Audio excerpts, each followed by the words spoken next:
पंचायत चुनाव निरस्त हो चुके हैं। इसमें एक तरफ कानूनी पेंच फंसा है तो दूसरी तरफ इस पर सियासी तापमान चढ़ा हुआ है। मध्य प्रदेश में दिग्विजय सिंह बनाम बीजेपी की जंग छिड़ गई है। कुल मिलाकर ये एक ऐसा मुद्दा बना हुआ है जिसमें सियासत लोगों को समझ में नहीं आ रही है और जिनको समझ आ रही है वो एक दूसरे को ही नासमझ कह रहे हैं। पंचायत में दिग्गी वर्सेस बीजेपी। दिग्गी ने वीडी को बताया नासमझ। चुनाव टालने के पीछे बीजेपी जिम्मेदार।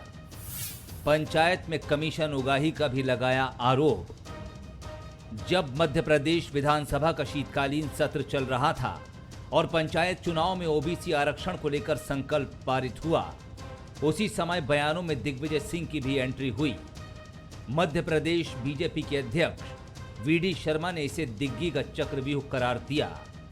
अब जब दिग्विजय सिंह ने इस पर पलटवार किया तो सियासी बहस एक बार फिर नए सिरे से गर्मा गई कि ये जितनी भी आज यो भ्रम की स्थिति पैदा करने का काम जो कांग्रेस के नेता प्रतिपक्ष हैं कमलनाथ जी, ये पूरा चक्रव्यूह रचने का काम दिग्विजय सिंह जी करते हैं और दिग्विजय सिंह ने ही ये व्यूह रचना रची, क्योंकि सामंतवादी सोच की प्रवृत्ति के जो लोग हैं वो हमेशा ये चाहते हैं कि ओबीसी वर्ग को किसी प्रकार से अवसर न मिले और उसी भ्रम में, उसी इस जाल में मुझे लगता है कमलनाथ जी भी उलझ गए। वीडी शर्मा जब निकर में घूमते थे 13-14 साल के होंगे उस समय, क्योंकि 70 का उनका जन्म है, मैंने देखा।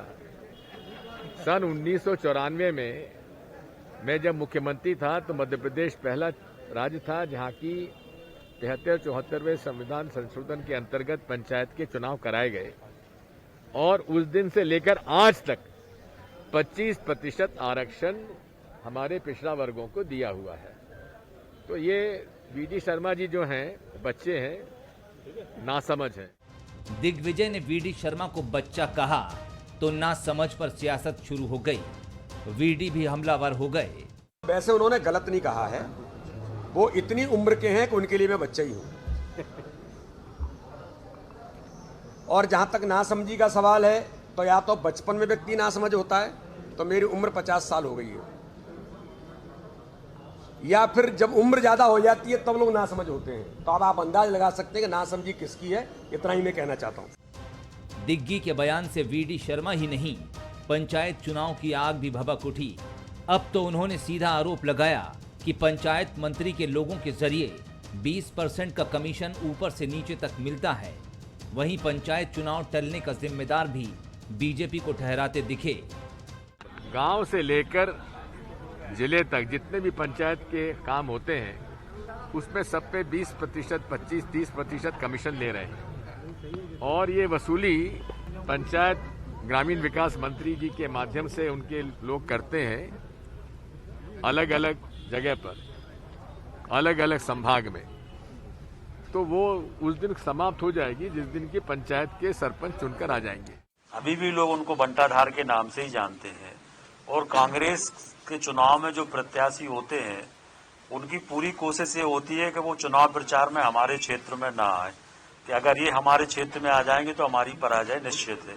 और इसलिए उम्मीदवार इसकी ताकत लगाता है कि कहीं दिग्विजय सिंह जी का कार्यक्रम हमारे क्षेत्र में ना बन जाए।